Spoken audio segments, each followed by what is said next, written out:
എന്താണെന്നറിയില്ല, കുറച്ച് നാളുകളായിട്ട് നല്ല നാടൻ അയലക്കരയും കൂട്ടി ചോറുണ്ടെന്ന് ഭയങ്കര ഒരു ആഗ്രഹം. ഞാനെപ്പോഴും പറയാറുള്ള പോലെ ഇപ്പം പല പല ക്രേവിങ്സ് ആണ്. എന്നാൽ ഇത്തവണത്തെ ക്രേവിംഗ് എന്ന് പറഞ്ഞാൽ ചോറും നല്ല നാടൻ അയലക്കരയും കൂട്ടി ഒരു പിടുത്തം. കേട്ട പാതി കേൾക്കാത്ത പാതിയാണെങ്കിൽ റിക്കു നമ്മുടെ ഫ്രഷ് കോല് പോയായിരുന്നു കേട്ടോ. സാധാരണ ഞങ്ങൾക്ക് ഇവിടെ അയില മേടിക്കുമ്പോൾ ചെറിയ അയിലയൊക്കെയാണ് കിട്ടാറ്.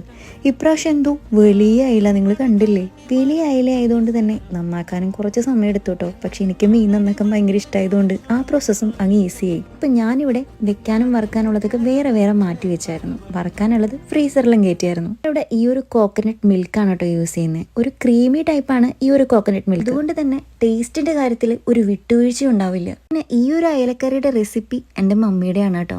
അപ്പോൾ ഈ നിമിഷ നേരം കൊണ്ട് നമ്മുടെ മീൻകറി ഇവിടെ റെഡി ആയിട്ടുണ്ട്. നിമിഷ നേരം എന്നൊന്നും പറയാൻ പറ്റില്ല, അത്യാവശ്യം ടൈം എടുത്ത് തന്നെ ഉണ്ടാക്കിയതാണ് കേട്ടോ.